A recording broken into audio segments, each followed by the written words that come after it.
तो नमस्कार मेरे छोटे छोटे प्यारे प्यारे भाई बहनों कक्षा 10 के स्टूडेंट। आप लोगों के लिए मैं लेके आ गया हूँ आप लोगों का हिंदी का पेपर जो कि आपका 19 फरवरी को होने वाला है। 19 फरवरी को।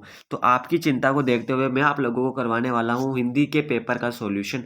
जी हाँ मेरे प्यारे दोस्तों, डेमो पेपर आप लोगों को करवाऊंगा और यही एज इट इज़ क्वेश्चंस आप लोगों को वहाँ पर एग्जाम में देखने को मिलेंगे। कंफर्म देखने को मिलेंगे। पूरा एनालिसिस करके आया हूँ भाई, क्योंकि हम खुद भी टॉपर हैं और आप लोगों को भी मेरा टॉपर बनाने की जिम्मेदारी है भाई। बिल्कुल रियल पेपर। और भटको मत, जल्दी से आप लोगों यहाँ पर मैं दिखाता हूँ भाई पेपर। चलो, यहाँ पर माध्यमिक शिक्षा बोर्ड, यहाँ पर ये हिंदी का जो पेपर है मैं आप लोगों को इसी का सॉल्यूशन करवाऊंगा, है ना। तो हिंदी का पेपर है, समय है 3 घंटे 15 मिनट और आप लोगों का पूर्णांक रहेगा 80 नंबर का। ठीक है, आप लोगों को सब पता है इसके बारे में। नंबर ऑफ क्वेश्चन आप लोगों को कितने हैं? 22 क्वेश्चन है। और यहाँ पर प्रिंटेड पेजेस कितने हैं? 12 है। ठीक है।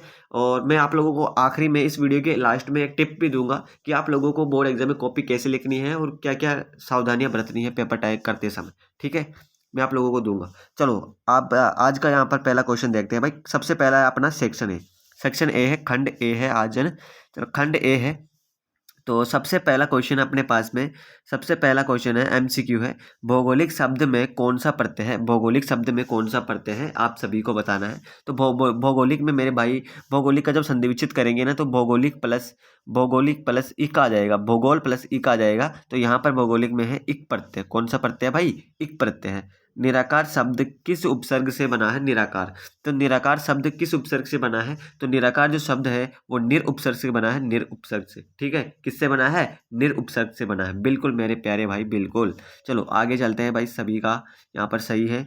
व्यक्ति जो पेट भरा और तन ढका होने पर भी सो नहीं पाता होता है, बताइए उसे क्या कहते हैं? वो क्या होता है? जो व्यक्ति जो पेट भरा न तन ढका होने पर भी सो नहीं पाता है, वो क्या होता है? वो क्या होता है? वो होता है भाई असंतुष्ट व्यक्ति। क्या होता है दोस्तों? असंतुष्ट व्यक्ति होता है मेरे प्यारे प्यारे बबुआ। वो होता है असंतुष्ट व्यक्ति। निम्नलिखित में से कौन सी रचना मन्नू भंडारी की नहीं है? कौन सी रचना मन्नू भंडारी की नहीं है? सभी दोस्तों, अभी मैं आप लोगों को यहाँ पर शाम को 4 बजे भी, वो शाम को नहीं, सुबह के 4 बजे भी मैं आपको पेपर का सॉल्यूशन करवाऊंगा हिंदी का। तो बिल्कुल चैनल को सब्सक्राइब कर लो या मान लो आप, तो हर एक पेपर का सुपड़ा साफ करने वाला हूँ मैं। निम्नलिखित में से कौन सी रचना यहाँ पर मन्नू भंडारी की नहीं है? तो मन्नू भंडारी की कौन सी नहीं है? बिल्कुल यहाँ पर त्रिशंकु रचना है ना, ये मन्नू भंडारी की नहीं है। चलो आगे चलते हैं भाई। लेखक ने गाल गोबिन की संगीत साधना का चरमोत्कर्ष किस दिन देखा? किस दिन देखा था भाई? किस दिन देखा था? बिल्कुल यहाँ पर पुत्र की मृत्यु पर देखा था, पुत्र की मृत्यु पर। गोपियों द्वारा उद्धव को अंत में कौन सा धर्म याद दिलाया जाना प्रदर्शित है? बताइए, गोपियों द्वारा उद्धव को अंत में कौन सा धर्म याद दिलाया जाना प्रदर्शित है? तो कौन सा धर्म भाई? प्रेम धर्म। कौन सा धर्म? प्रेम धर्म। बिल्कुल, प्रेम धर्म इज द राइट आंसर। आगे चलते हैं भाई। अटक नहीं रही है कविता में किस मास की मादकता का वर्णन किया गया है? बताइए, अटक नहीं रही है किस मास की मादकता का वर्णन किया गया है? तो दोस्तों किसकी ये किया गया है भाई? तो इसमें किया गया दोस्तों फागुन मास की। किसका? फागुन मास की यहाँ पर मादकता का वर्णन किया गया है। बिल्कुल। आगे चलते हैं भाई।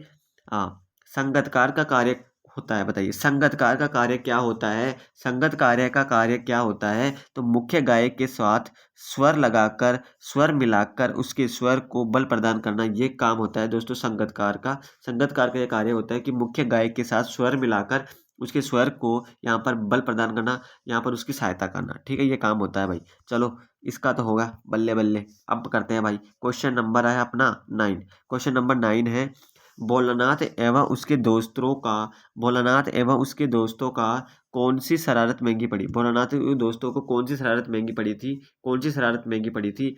तो बिल्कुल यहाँ पर कौन सी शरारत महंगी पड़ी थी? चूहों के बिल में पानी डालना। ये शरारत दोस्तों उनको बहुत ही महंगी पड़ी थी। ठीक है, बहुत ही महंगी पड़ी थी ये शरारत। आगे चलते हैं भाई। मैं क्यों लिखता हूँ पाठ के आधार पर बताइए कि आलसी लोग किस दबाव के बिना नहीं लिख पाते?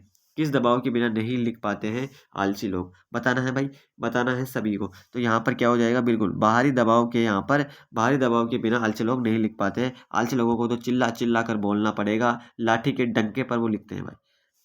साना साना साना साना हाथ जोड़ी, पाठ की लेखिका गतोंक में कतंग में सुबह आंख खुलते ही बालकनी की ओर क्यों दौड़ी? बताइए क्यों दौड़ी थी वो बालकनी की ओर, बताना है सभी को। तो वो क्यों दौड़ी थी भाई? कंचनजंगा है ना, इसको देखने के लिए दौड़ी थी, आप सभी को पता है, कहानी बहुत ही अच्छी है। कंचनजंगा को देखने के लिए दौड़ी थी। और तिम्रो माया सेंधे मलाई स सताउच पंक्ति का तात्पर्य क्या है भाई? बताइए, वेरी वेरी इंपॉर्टेंट है, काफी अच्छा क्वेश्चन है। तिम्रो माया सेंधे मलाई सताउच पंक्ति का क्या तात्पर्य है भाई? क्या तात्पर्य है इसका? तो इसका तात्पर्य है तुम्हारा प्यार मुझे सदैव रुलाता है। तुम्हारा प्यार तो मुझे सदैव ही रुलाता है भाई। तो ये है इसका तात्पर्य, ठीक है। चलो एमसीक्यू का यहाँ पर रिक्त स्थान करते हैं। सभी अपने अपने गेट मान लो भाई, गेट मान लो। और सभी लोग तैयार हो जाओ भाई, फटाफट से चाय पी के तैयार हो जाओ सभी। चलो, जिस क्रिया का फल कर्ता को छोड़कर कर्म पर पड़े वह क्या कहलाती है? तो वह कहलाती है मेरे प्यारे भाई, वह कहलाती है सकर्मक। कौन सी क्रिया? सकर्मक क्रिया कहलाती है, अच्छे से याद रखना है। क्या कहलाती है? सकर्मक क्रिया कहलाती है, ठीक है। जो विशेषण जो किसी पदार्थ के गुण दोष रूप रंग आकार आदि का बोध कराते हैं उन्हें क्या कहते हैं? उन्हें गुणवाचक कहते हैं भाई। गुण का बोध करा रही है तो गुणवाचक ही कहेंगे ना। गुण का बोध करा रही है तो गुणवाचक कहेंगे, तो दूसरे में हो जाएगा गुणवाचक, ठीक है। वे शब्द जिनके स्वरूप में लिंग वचन काल आदि से कोई परिवर्तन नहीं होता उन्हें कौन से शब्द कहते हैं? उन्हें यहाँ पर कौन शब्द कहते हैं? तो बिल्कुल यहाँ पर उन्हें क्या कहते हैं दोस्तों? अव्यय शब्द कहते हैं। अव्यय शब्द कहते हैं मेरे प्यारे प्यारे भाई, अव्यय शब्द कहते हैं। सर्वनाम के कितने भेद होते हैं बताओ? सर्वनाम के कितने भेद होते हैं?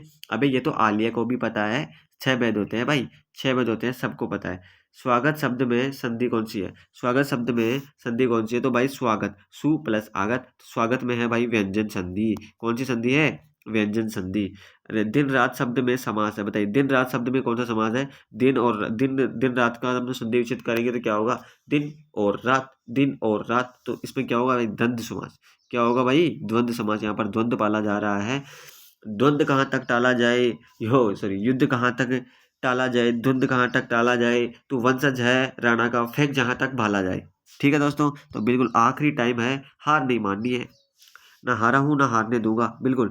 रिक्त स्थान बताइए किस किस के सही थे, किस किस के सही थे रिक्त स्थान। चलो इसमें बात आओ भाई, गद्यांश आ गया, गद्यांश आ गया, तुम्हारी फिरकी लेने गद्यांश आ गया है।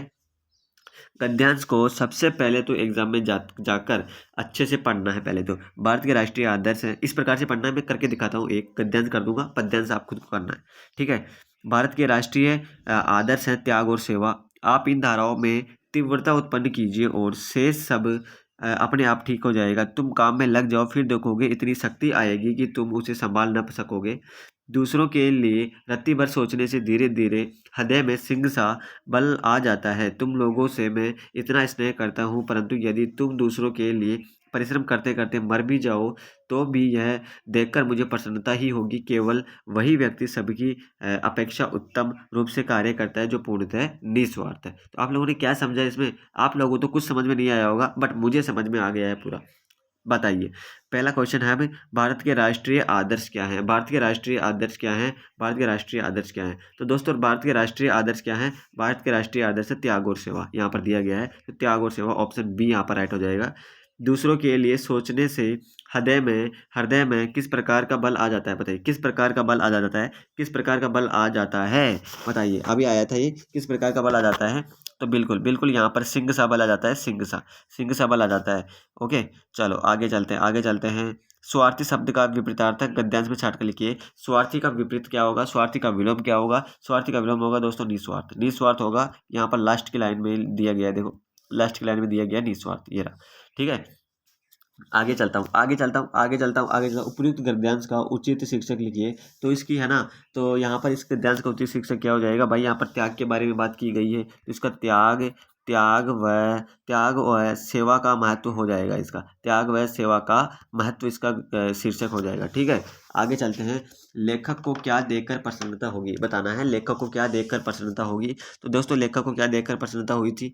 लेखक को क्या देखकर प्रसन्नता हुई थी? तो लेखक को, अरे यार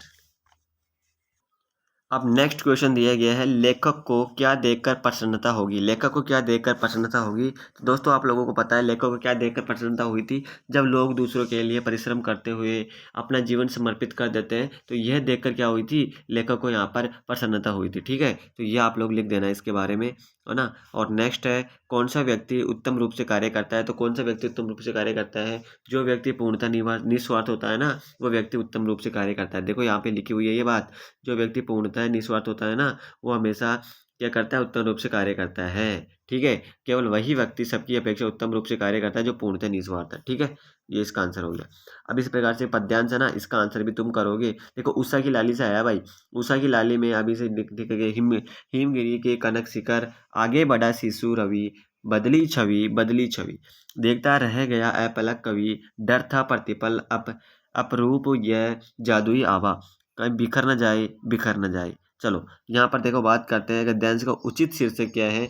तो गद्यांश का शीर्षक क्या होगा भाई, उषा का दृश्य। क्या हो जाएगा मेरे प्यारे भाई, उषा के बारे में बात की गई है, उषा का दृश्य। उषा कब का टाइम होता है, उषा सुबह का टाइम होता है, जब यहाँ पर सूरज उदय नहीं होता, उससे पहले का। ठीक है, पद्यांश में किस समय का वर्णन हुआ है, पद्यांश में किस समय का वर्णन हुआ है भाई, प्रातःकाल का हुआ है, बिल्कुल प्रातःकाल का हुआ है, यहाँ पर दिया गया। ठीक है, नेक्स्ट बात करते हैं, कवि को डर क्यों लग कवि को क्या डर लग रहा है, कवि को क्या डर लग रहा है। कवि को दोस्तों डर लग रहा है कि यह सुंदर जादुई आभा कहीं बिखर न जाए, है ना, ये दिए गया है ना यहाँ पे, कहीं ये सुंदर जादुई आभा कहीं यह बिखर न जाए, कहीं बिखर न जाए, ये डर लग रहा है कवि को। ठीक है, कविता में कवि ने हिमगिरी किसे कहा है, हिमगिरी किसे कहा है भाई। तो हिमगिरी किसे कहा है दोस्तों, हिमगिरी कहा है हिमालय को, हिमगिरी किसे कहा है, हिमालय को कहा है। ठीक है, हिमगिरी हिमालय को कहा है। हिमालय कनक शिखर, देखो यहाँ पर हिमालय के ऊपर जो बर्फ रहती है ना, वो सोने की तरह चमकती है, यहाँ कहा गया है यहाँ पर हिमगिरी के कनक शिखर। ठीक है, चलो आगे बढ़ते, कविता ने हिमालय का, हाँ यहाँ पर हिमालय इसका राइट आंसर हो जाएगा। चलो चलो चलो चलो चलो चलो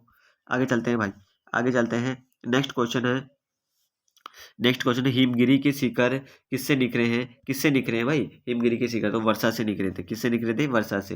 कविता में कवि को किसके समान बताया है, किसके समान बताया है, तो कवि को किसके समान बताया भाई, कनक शिखर नहीं, उषा की लाली नहीं, शिशु के समान बताया है कवि को, शिशु के समान। ठीक है, चलो यहाँ पर इसी प्रकार से ये गद्यांश भी तुम लोग कर लोगे, है ना। इसी प्रकार से बिल्कुल अच्छे से पढ़ के तुम लोगों को गद्यांश पूरा करना है।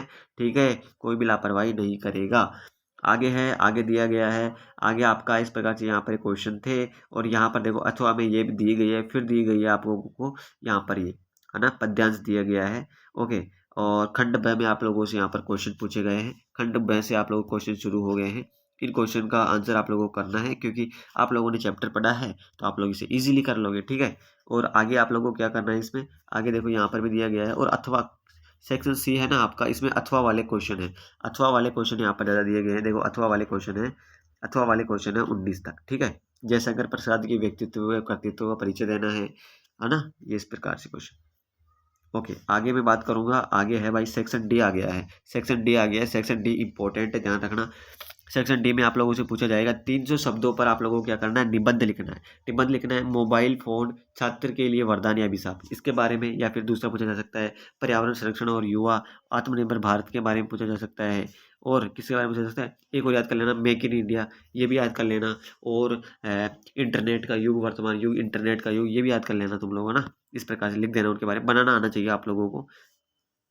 स्वयं को राजकीय उच्च माध्यमिक विद्यालय अलवर का राकेश कुमार मानते हुए अपने विद्यालय के प्रधानाचार्य को शैक्षणिक भ्रमण हेतु प्रार्थना पत्र लिखना है। ये पत्र आप लोगों को खुद से लिखना है भाई, है ना, खुद से लिखना है। एग्जाम में जाने से पहले प्रैक्टिस करनी है, अदरवाइज भूल जाओगे, अदरवाइज क्या करोगे, भूल जाओगे तुम लोग। 22 में है अवतरण का संक्षिप्त करना है, इसको संक्षिप्त करना है आप लोगों को, इसमें क्या कहा गया है ये बताना है भाई, है ना। ठीक है, ये बताना है। आगे बात करता हूँ, देखो निम्नलिखित पंक्ति का, यहाँ पर पंक्ति के बारे में बताना है। मन के हारे हार है, मन के जीते जीत। ठीक है, इसके बारे में बताना है आप लोगों को, लाइनें लिखनी है इसके बारे में। ठीक है, इस प्रकार से आप लोगों का ये चैप्टर यहाँ पर ये पेपर ख़त्म हुआ, है ना, ये पेपर ख़त्म हुआ यहाँ पे। और बाकी आप लोगों के लिए मैं और भी क्लासेज यहाँ पर लेके आऊँगा, तो प्लीज़ चैनल को सब्सक्राइब कर लो, और वीडियो को लाइक तो करना ही है सभी को। बाकी मिलते हैं नेक्स्ट वीडियो में दोस्तों, धन्यवाद प्यारे विद्यार्थियों।